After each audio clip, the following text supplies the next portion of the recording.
大人，这里没有纸条。这里怎么可能？出去，走。我没带小抄。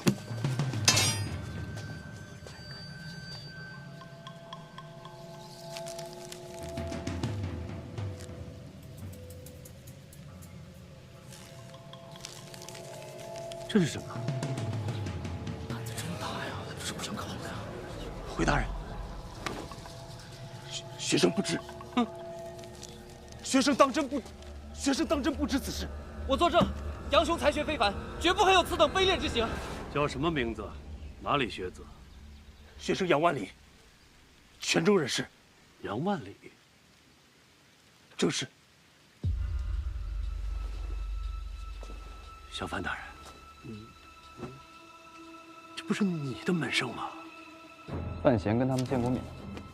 看来这4个就是小范大人看好的了，从这几个人里入手。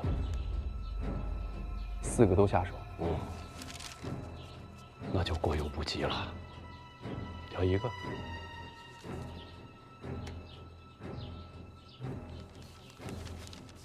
杨万里。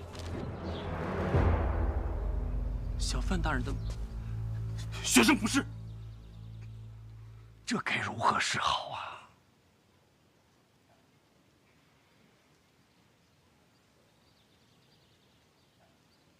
我觉着吧，春闱应该干净，是得干净。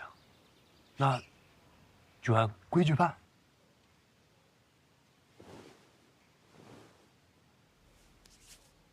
那就好。撤销泉州学子杨万里春闱资格，赶出考院，礼部记当，永不录用。不是我准备的，不是我准备的，不是我准备的，不是我准备的。罗尚书恕罪。恕什么罪？回尚书，这东西是我方才偷偷塞进去的。这东西是你塞进去的？正是。为什么呀？在下从小读不进书，没前程可言，心里不平，就想坑个学生玩玩。什么叫玩玩？你想坑人？小人心眼坏。那怎么又站出来了？我看那个学生有些可怜，突然良心发现了。这不是纯胡扯吗？回尚书，句句属实。此话谁能信？尚书，别生气啊！一把年纪了，再气坏身子。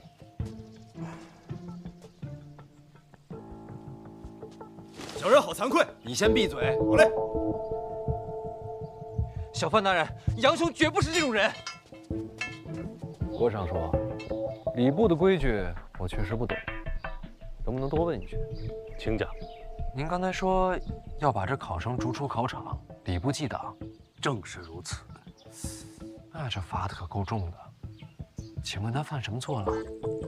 夹带小抄，人品低劣。哪有小抄啊？小范大人，这众目睽睽，那是我干的。闭嘴！好嘞。您说这个呀，这要定罪的话，这就算罪证。要不，咱把罪证打开看看？当然得看，必须得看。我也想看看，这都写的是些什么？肉饼2钱1个，面饼1钱2个。哎呀！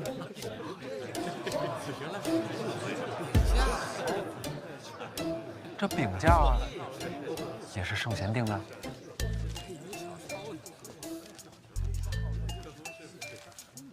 哟，这卖的还挺全乎，还有卤菜。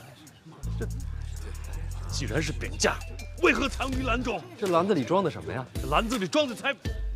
啊，那有没有可能是店家不小心掉进去的？又或者是我记错了？这肉饼2钱1个，确实是上等奇书，圣贤所言。要不郭尚书再查查？哎，3日用餐不可油腻啊，你得吃面饼。学生受教了。啊，快进去，进去。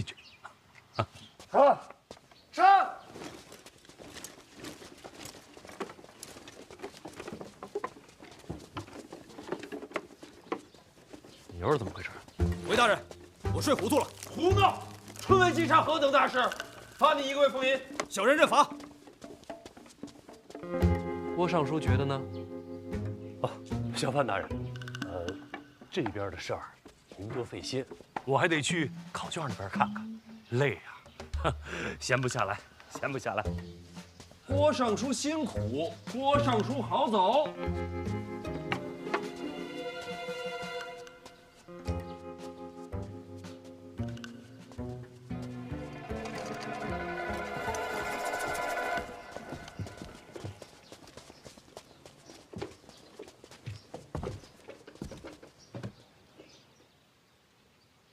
谁教你的？回大人，小人是林相麾下。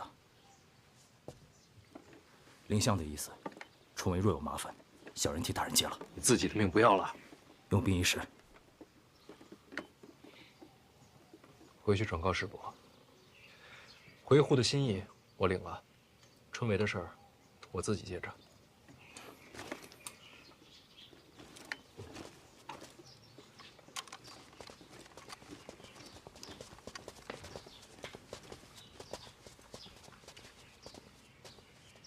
大人，邓子岳一路上暗中护着几位学子，只有杨万里被塞了职。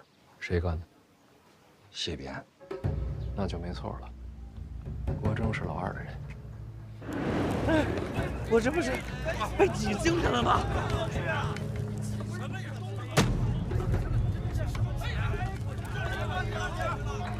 抱歉。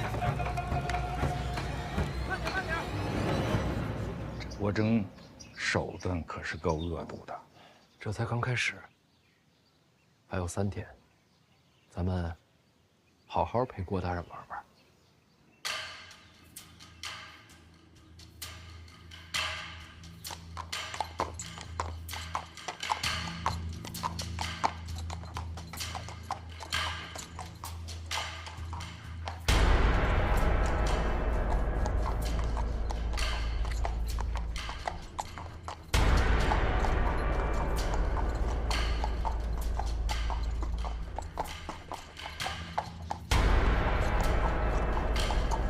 诸位，这考院考的不仅是你们的才学，也考你们的人品。我祝各位前程似锦，也劝你们好自为之。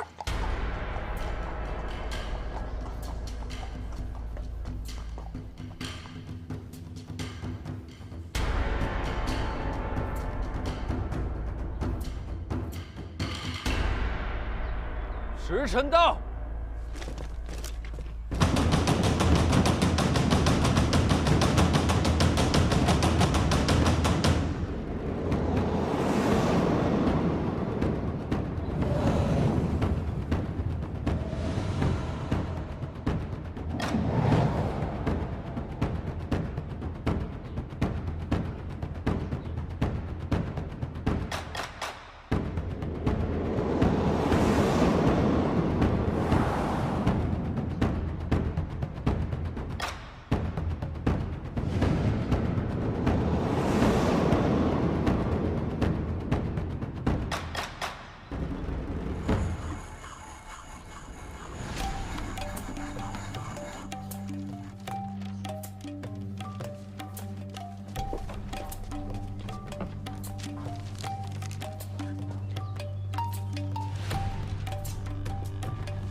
哎，程家林呢？在东二。啊。停一下，这是要做什么？大人，该发蜡烛。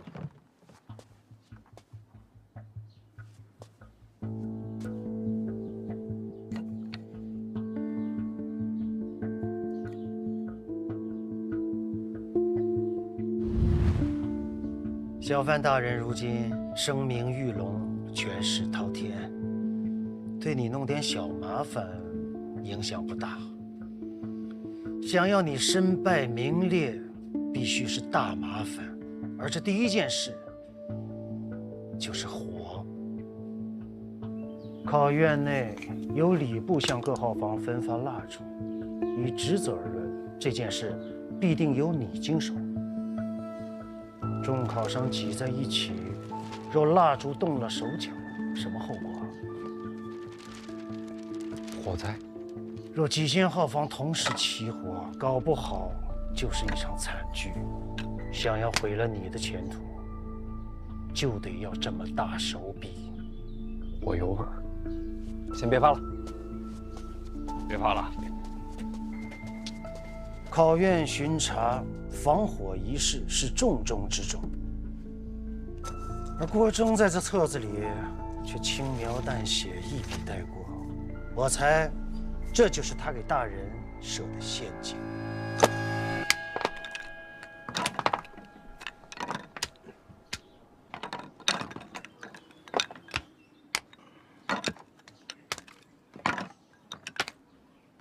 这边也都有火油。哎，大人，这即使掺了火油的蜡烛，那点着了也不过就是冒几个火星子啊，燃几个小火苗，它也不至于引起什么大火呀。不对，那要是考生在休息没盯着火烛呢？哦，那倒是。你想想，这考生们用火烛是做什么？那自然是因为考场内昏暗，把这火烛凑近考卷，照亮考卷之用。对喽，所以这火不用大，把卷子烧了，不就事儿大了吗？哎呀，那可是天大的事儿啊！听见没有？这批火烛不能用。大人，可是现在去哪儿搞这么多火烛啊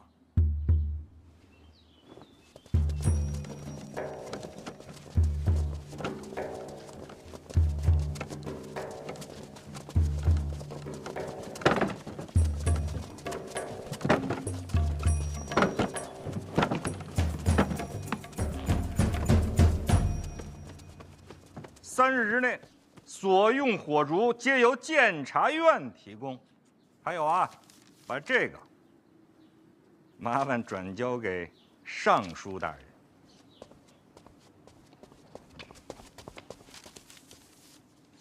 辛苦了啊！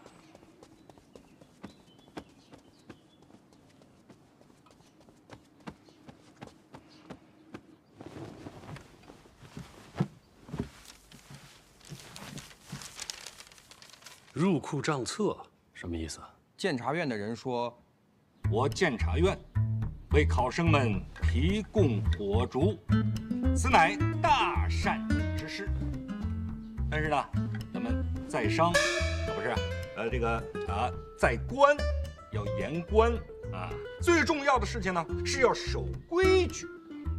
这春闱本是你礼部的差事啊，那这火烛之钱也应该由你礼部来承担。当然了，既然是大善之事嘛，这火烛之价钱呢，可以给你减上1成。什么叫在官严官？哪有这种词儿啊？再说这火烛，这监察院要插手了，咱们不是准备了吗？小范大人也有传话。郭尚书，这几日啊，范某心血来潮，掐指一算，您猜怎么着？火光之灾不吉利啊！我就想着把这些蜡烛全换了，用我监察院的，到时候再出什么问题，都算到范某头上。当然了，您要是不愿意的话，咱就把这礼部的蜡烛检查一遍，但凡没事儿，咱就用回去。您说好不好呀？这掐指一算，是有点胡闹了。再说了，人家都说血光之灾，哪有火光之灾这一说呀？大人，要不咱们就按照小范大人说的，自家蜡烛再查一遍。这小范大人也是忧心国事，本质是好的。那监察院的蜡烛，用用也行。那还得再付一笔银钱呢。照付吧。哎，等等，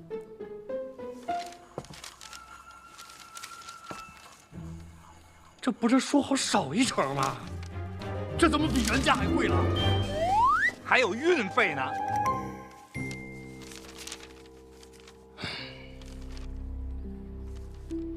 也不能耽误了考院学子不是？就照着办吧。来啊，这是你的，谢谢，小心用火，手啊，好嘞，注意安全，这你的，谢谢，多谢，小心使用，谢谢，小心火烛啊，来，拿好了，好，小心用火啊，来，注意安全，谢谢，谢谢。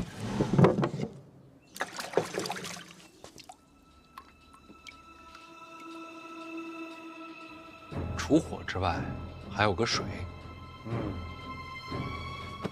考院内的清水是为考生而备，既是饮用，也为防火。若是这水有问题，那全部的考生都逃不掉。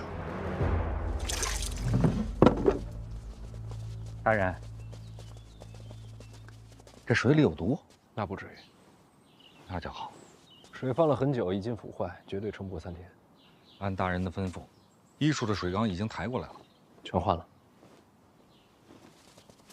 脚步倾斜啊！这次就别收运费了，都听大人的。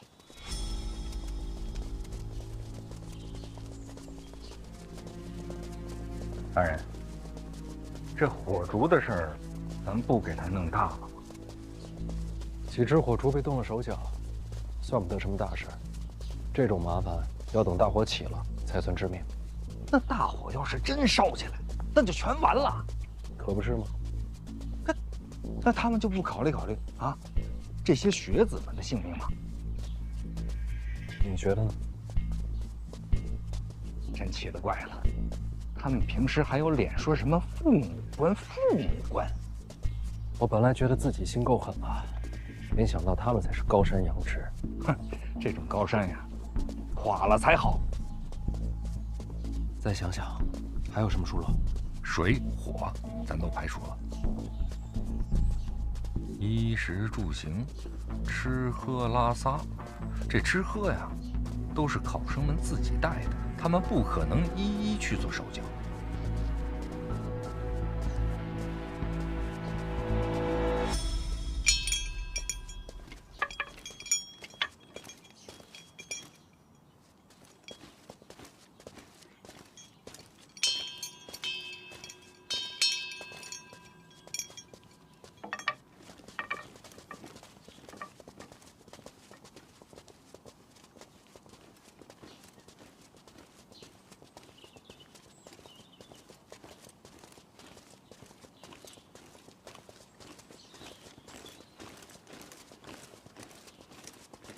这是干什么去的？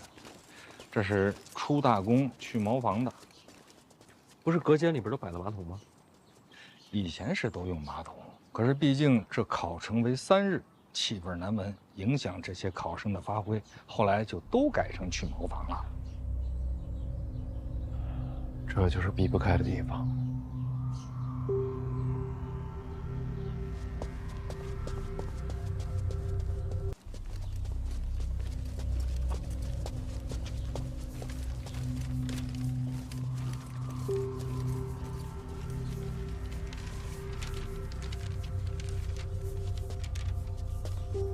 重挖茅房？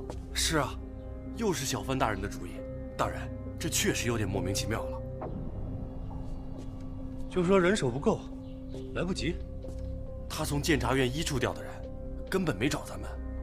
考院重地，不得擅入。大人，监察院监理天下，按规矩，他们连考生都能当面带走。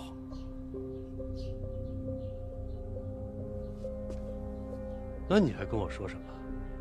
他请大人调礼部库房的木料和砖石。那是金丝楠，是金砖，见什么茅厕？他说，是夸张了点儿，但是什么？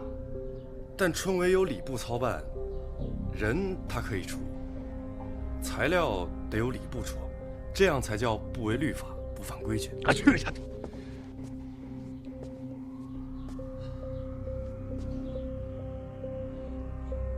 规矩是得按规矩办。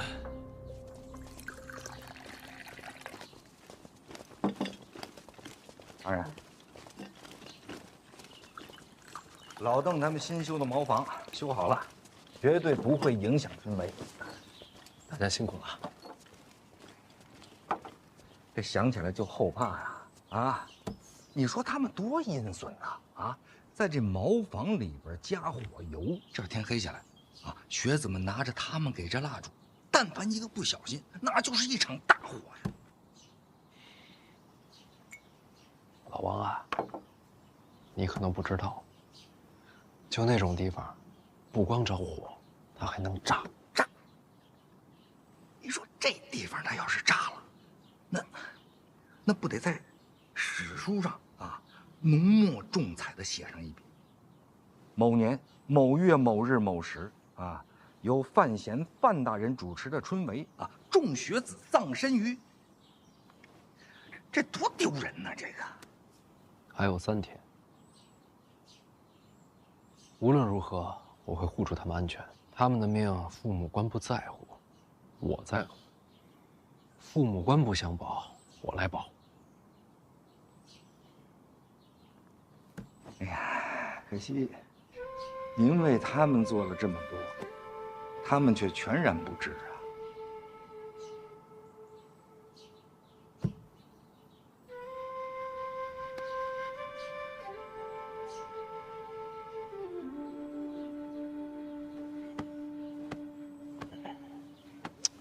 好人好事不留名，还请叫我红领巾。不，大人，您刚才说什么巾？红领巾。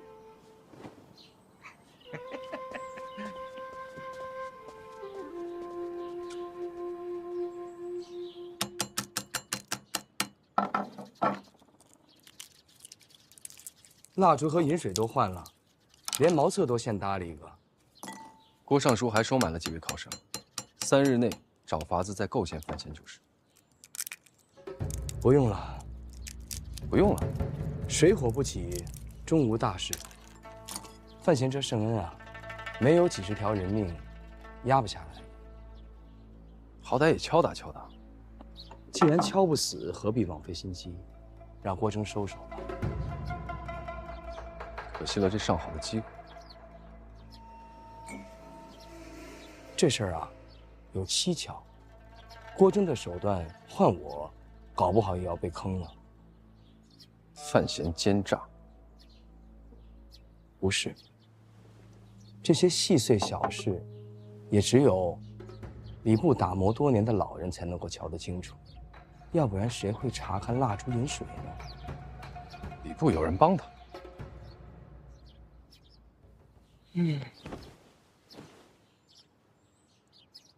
会是谁呢？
有人晕倒了，怎么回事？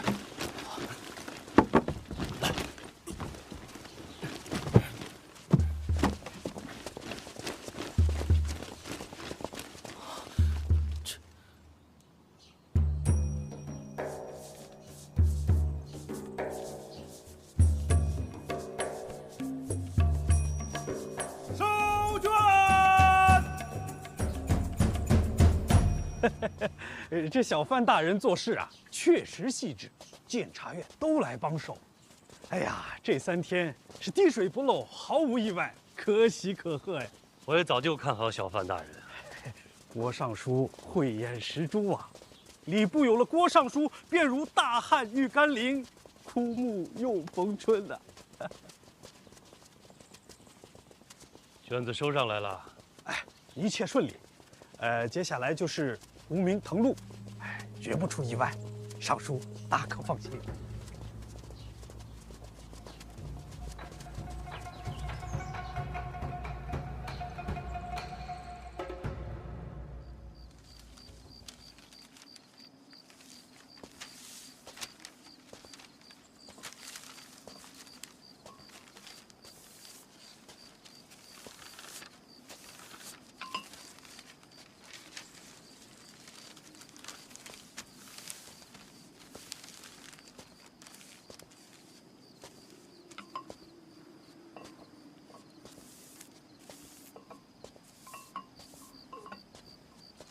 小范大人，好，这几天您可是辛苦了，不如先回府上休息吧。那可不行，我还得监督这个胡明抄录，陛下给的差事可不能懈怠。能者多劳。所以这就是胡明。对，人名胡住，方可秉公执断。那边就是抄录，所有的卷子我们都会统一抄一份，毕竟字体这东西啊，也容易泄露身份。细致。抄录完毕，再送去阅卷，仅凭才华取胜。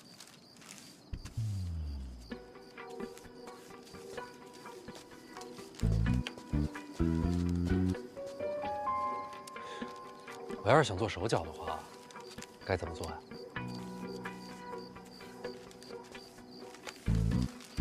小范大人说了什么？我是在说呀，我要是想在这胡明抄录上做手脚，该如何行事啊？小范大人，这个玩笑可不敢开啊！我不做这事儿，我就是好奇。那绝无此事。咱不聊现在，以前也没有过呀。不拿我当自己人，真的没有。我怎么听说这胡明的纸条有长有短呢？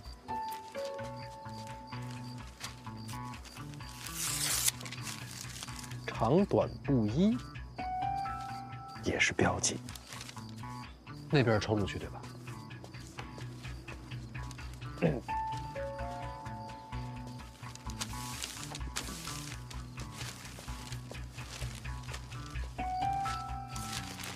然后抄录这边也能在纸上沾些墨迹，这样阅卷的人见了也就心领神会。绝无此事啊！小范大人这是在哪里听闻的？都是传闻。当然了，我相信在座的各位绝没有做这种事儿。毕竟，谁也不想死。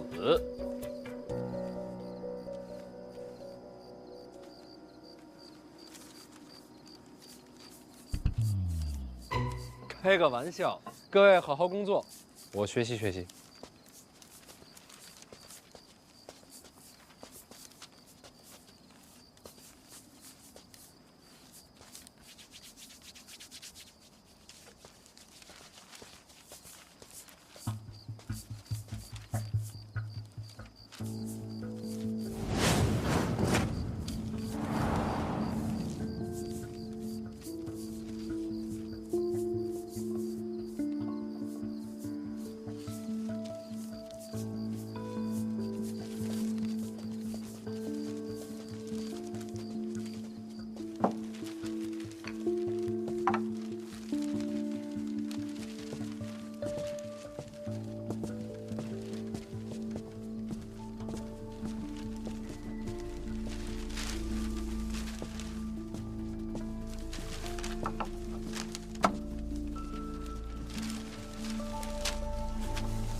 郭征传话，范闲对礼部手段了如指掌。本来想着让帮一把殿下门客，如今看来不太方便。什么门客？我哪有门客？明白了，只有考生，没有门客。春闱嘛，干净一些其实不错。谁都别插手，各自看命数。我这就让人转告国征。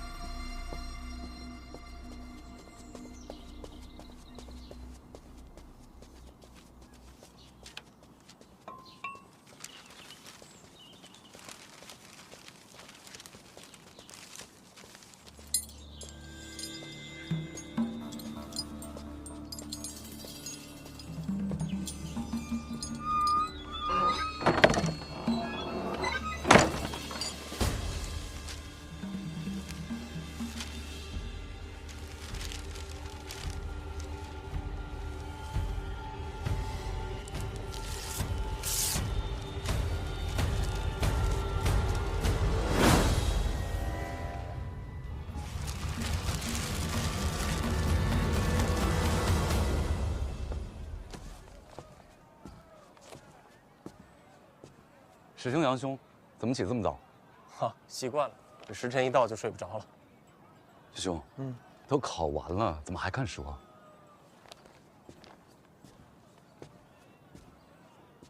老兄啊，你看，就这句，当时死都没想起来。好了，考完了，不想了。哎，程嘉林呢？啊，3天考完，精疲力尽，怎么叫都叫不醒。是啊。这3天真是如脱胎换骨一般啊！是啊，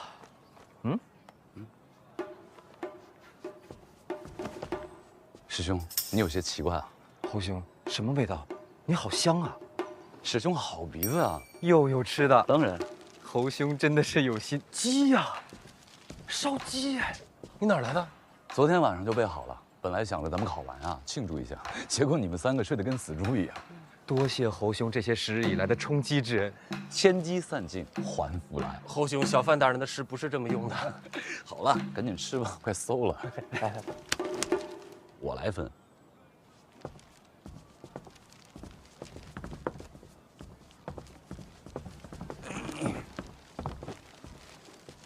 谁曾想，那晚请我喝酒吃肉的，竟然是小范大人。可不是嘛，这谁能想到？是啊，当时我知道的时候都吓了一跳。说起来，进考院那会儿，他菜饼里被寻到纸条，我当时都吓死了。还是小范大人还我清白。哎，咱们4个是不是应该去拜访一下小范大人啊？为何呀？现在街巷满是传闻，咱们4个应当是被当做小范大人的麾下门生了。可我们自己知道，我们不是啊。那莫不如我们顺水推舟？你的意思是登门拜师？小范大人的才学，做我等的做事绰绰有余吧？能拜小范大人为师，好啊！当然。可现在去，不就成了走门路了？是啊。身正不怕影子斜。对呀，身要正，影也不能斜。啊，我们可以去拜访小范大人啊，但不是现在。何时啊？就算要去，也要等到发榜以后，尘埃落定，才好相见。哎，就是这道理。我也是这么想的。给嘉玲留点。我是程嘉玲。走开。哎，也不知道小范大人此时在做什么呢？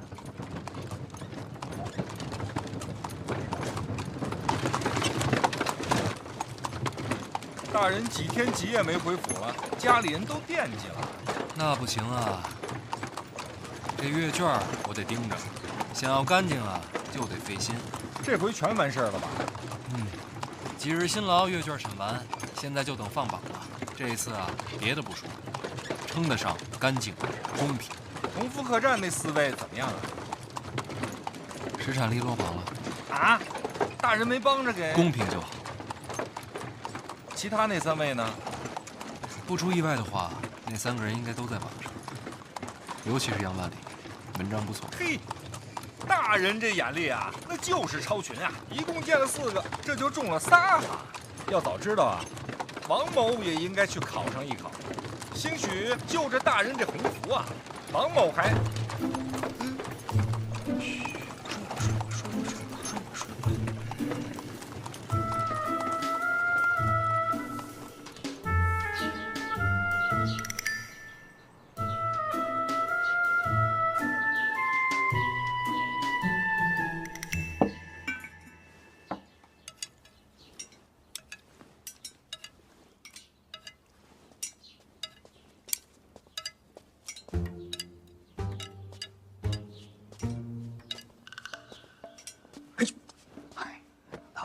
你这脚底下能不能有点动静啊？启年兄，这是小范大人的饭呐。啊，那启年兄，这又是？哎呀，这个肉啊，你知道啊，这是我家爸爸最喜欢的啊。哦，明白了，启年兄这是在偷小范大人的肉。这怎么能叫偷呢？你想，小范大人正在休息啊，他不吃这些菜了，这菜啊不能够，对吧？那也不能这样吧？不是，这菜如果没有人吃啊，就会被倒掉，那不就是浪费吗？但是浪费总是不好的吧？倒也是。那我这么做，它有什么不好的吗？启年兄，你这么绕我，这个事情就分不出是非曲直了。哎呀，好了，哎，坐，哎，一块吃，别客气，好吧？这样，我请你啊，尝尝小范大人家的饭啊，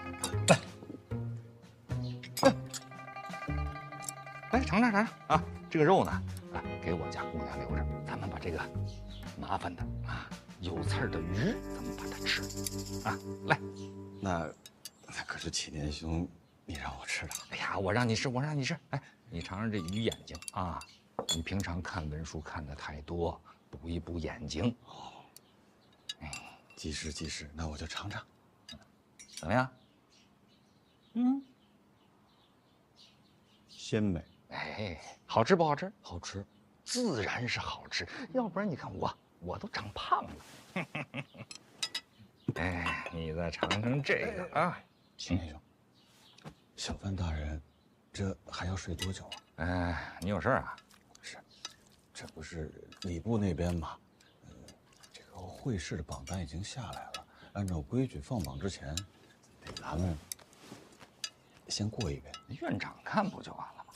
那院长让我送来给小范大人，怎么这么死心眼儿啊？让大人多睡会儿，咱们多吃会儿，不好吗？来，你尝尝这个啊！哎，对，我先尝一口啊。嘿，好吃，尝。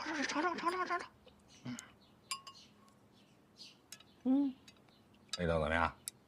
非常特别的味道。此为何物啊？酸辣。大人请了。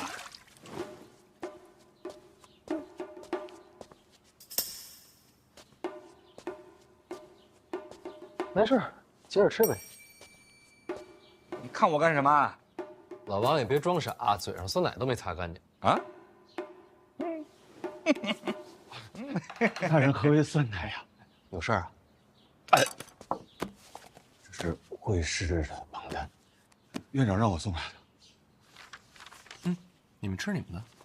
啊，我先找着我那筷子去啊。哎。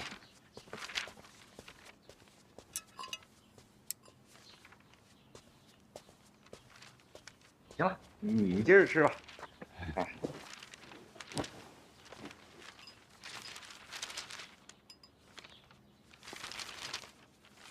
怎么了，大人？杨万里落榜了，这上面没他名字，是不是犯什么忌讳啊？老王，吃完饭陪我去趟礼部。哎，不吃了。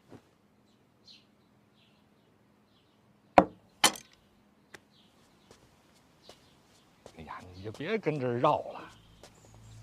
哎，大人，怎么样啊？翻了翻沈国的卷子，高中那一批里边有杨万里的，不是胡名了吗？考院里边看过他写的策论，内容我还记得。那是谁抄名字的时候抄漏了？不是，卷子的内容是杨万里的，但名字改了。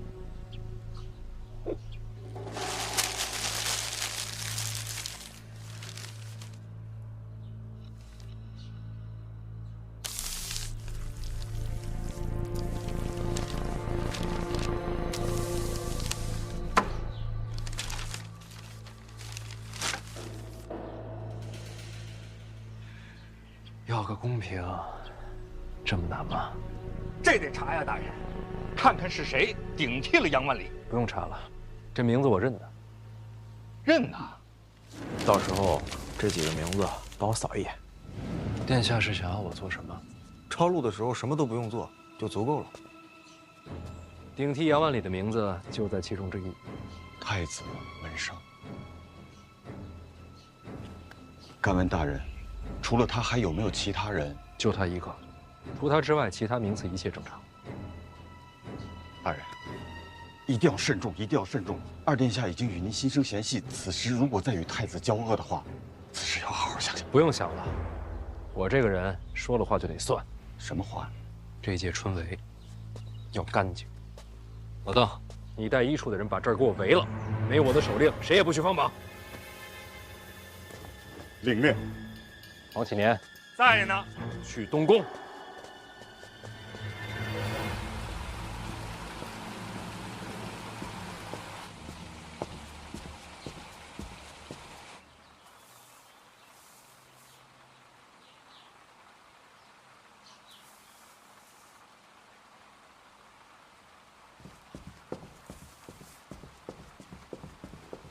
殿下，范大人不请自来了。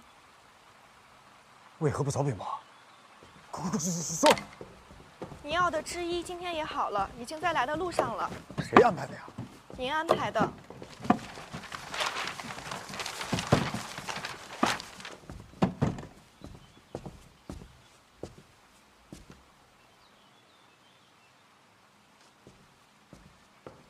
小范大人，这么匆忙的来找我是为何事啊？来，里边请。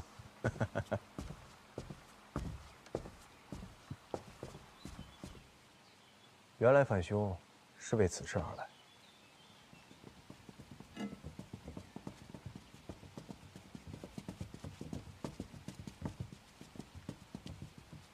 这是特意让你瞧瞧。喜欢哪身啊？我又不懂这些，这是哪个铺子的手艺啊？我做的。殿下啊，随便画的，寻制衣的来做。设计师啊？什么师？啊，没什么。这怎么都蒙着面啊？面相看不得，气质都对不上。懂了。殿下这些衣裳是为谁量身定制啊？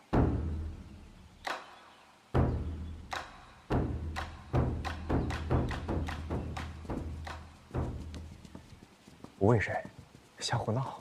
水平很高，不算胡闹。我就欣赏你这一点。这要是换个人，就要劝我专心国事了。人嘛，总要有些闲趣。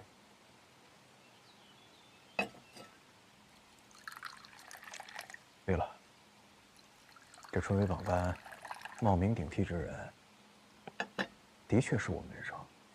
但是我说此事与我无关，你信吗？当然信。要是殿下做的，绝不可能只换一人，也不会专门针对杨万里。这分明是有人从中挑拨，引你我相争。看得准。范闲把考场围了，全城都惊了。然后呢？然后直接去了东宫。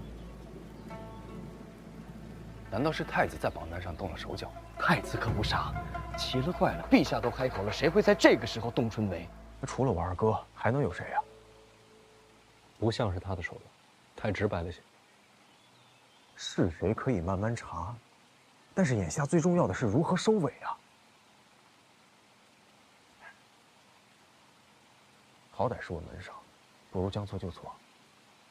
这样，杨万里那边呢，我保他1年之内入仕途，怎么样？假如将来有一日，有人将此事移交圣驾之上，参殿下一个春闱舞弊，结果会如何？岂能授人以柄？还是你看得远。这事儿不能就这么忍了。岂止不能忍，还得闹大点。怎么闹？闹到监察院吗？这是春闱考院，是礼部直属之地。你等拦在此处，若误了明日放榜，谁来领罪？监察院一处，邓子越愿担此责。哼，监察院什么时候把礼教法度踩在脚下了？刀剑无情，还望尚书大人自重。我倒想看看你这刀剑怎么无情。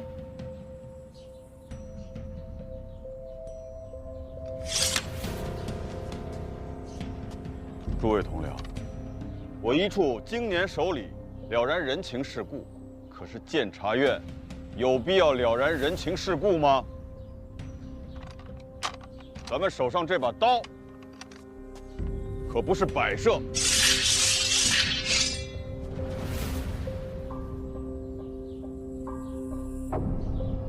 那我就要看看你怎么收场。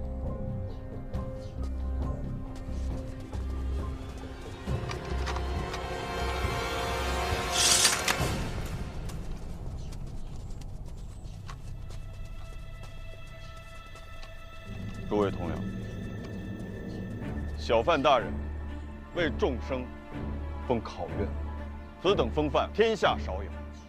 他说的都是真话。邓某此前终日浑浑噩噩，得过且过，可以说是耳聋眼瞎。但小范大人来了之后，一处不一样。我相信一处一定能像从前一样，行使监察百官、震慑奸佞的职责。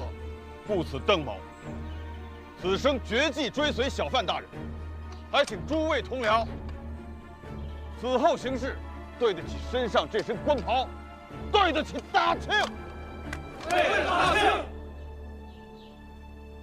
入宫见驾，小范大人和太子殿下。正是如此。为了什么？听闻是为了春闱舞弊。本届春闱。小范大人都已经把考场给围了。这种事儿你是怎么知道的？街上满是传闻，小范大人要为天下学子求一份公道。不愧是小范大人。哎，不不过你怎么老能听到这街巷传闻，我怎么就没听到？街巷传闻，谁传出来的？街巷传闻嘛，那谁知道啊？春闱舞弊何等大事，这么快街巷便有传闻，这事儿不合理啊！也许是小范大人自己做的，借民心为弊助，有道理。若不是监察院，消息哪会传这么快？这样一来，那就只能勇往直前，再无退路了。我怎么觉得这一步一步是什么在把他往前推啊？谁推他？为了什么？扑朔迷离，瞧不清。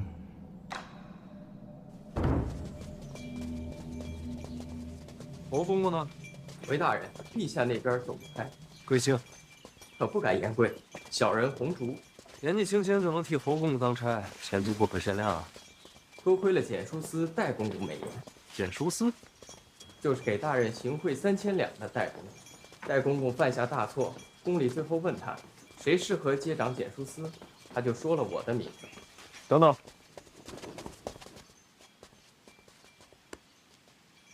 你们二位什么关系啊？回殿下，非亲非故，就是替戴公公捡了次鞋。那这么说起来，你应该怪我。该谢大人。谢什么？若不是戴公公倒了，我哪有接掌简书司的机会？若不是接手简书司，哪有被侯公公赏识的可能？说到头，都该谢范大人。有没有人跟你讲过封顶说话不该这么直白？大人才华经世，如今又为天下学子毅然入宫，小人感佩至极，心绪难平。你怎么知道我是为了天下学子而来？大人所言所行，传闻已广，传闻已广，满城皆知，叫人钦佩。是你故意放出消息砸声势，手段高啊！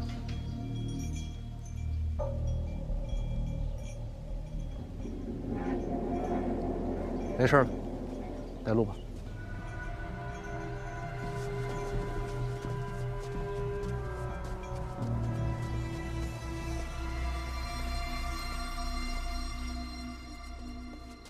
启禀陛下，太子求见，范闲求见。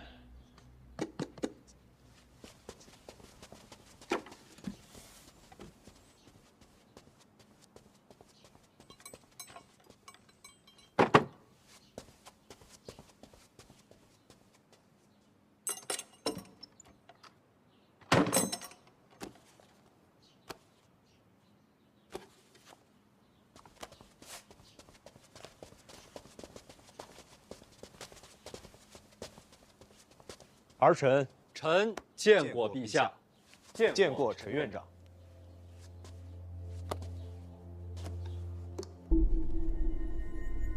陛下和陈院长要是有要事商议的话，臣可以先告退。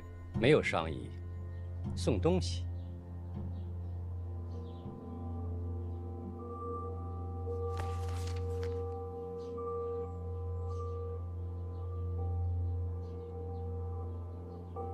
陛下，范闲有大事要向陛下禀报。他有大事，你干嘛来了？此大事跟儿臣略有关联。那你就说呗。是。这春闱榜单被人动了手脚，本该上榜的学子，换成了儿臣的门生。春闱舞弊事关重大，这分明是有人在栽赃陷害儿臣。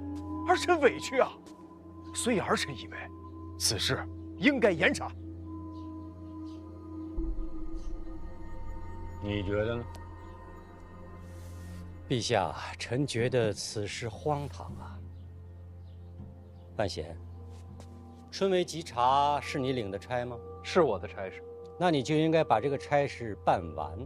考院医处已经查封了，榜单也会修正回来，只是到底是谁动的手脚？该查下去吗？你们觉得呢？春闱科举是国之命脉，臣觉得该查。那就查呗。谁来查？年轻人，你们应该多做些事情，该查多深，敢查多狠。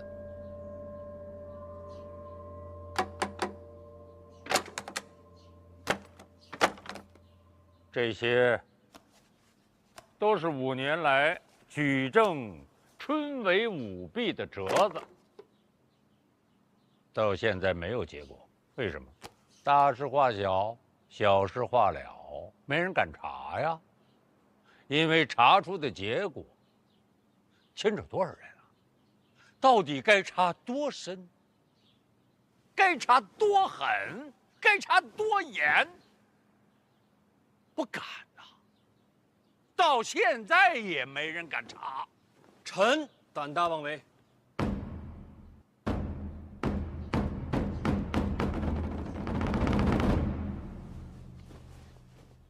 你查？你要知道查出的结果，你受得了吗？臣自己接着。看好，有这许多折子，整顿吏治，义不容辞。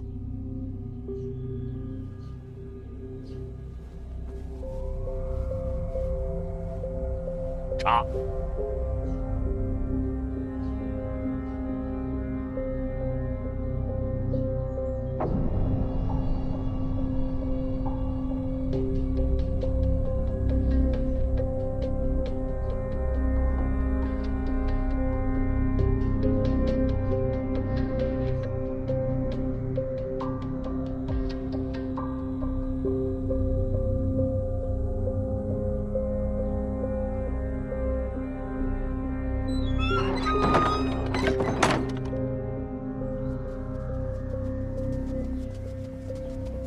这今年的案子是该查，往年的案子你查他做甚了？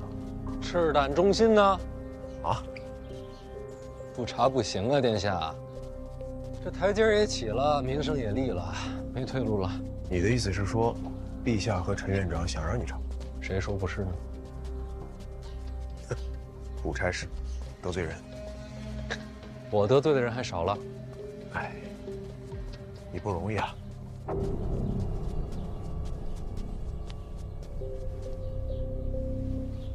母后召见我，你先行一步吧。好。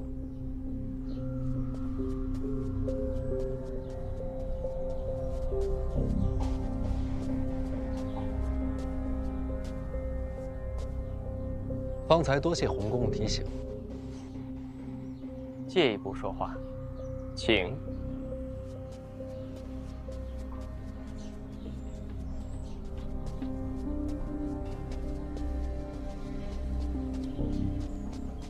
有话说。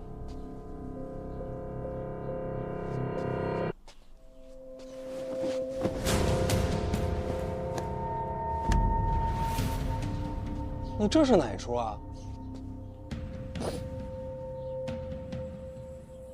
小人原本姓陈，是颍州人士，被贪官迫害，夺我家产，全族灭门。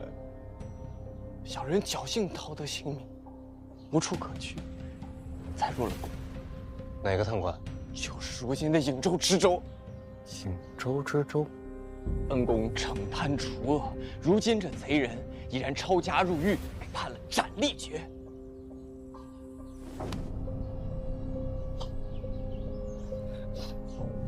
若不是恩公出手主持正道，小人的血海深仇，绝无得报。这陈院长查的名册，督察院办的案子，怎么写到我头上了？小人虽然愚钝，但也明白是恩公在推行此事。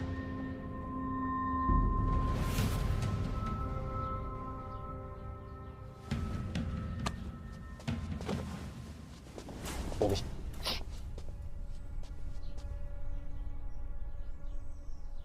你这身份，如今宫内几人知晓？入宫之时，登记在册，我是胶州人士。在这宫里，我只姓洪啊，本族往事无人知晓。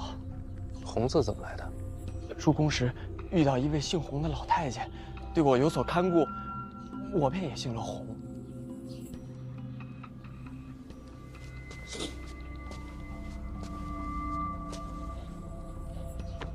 往后不要叫我恩公。明白，大人。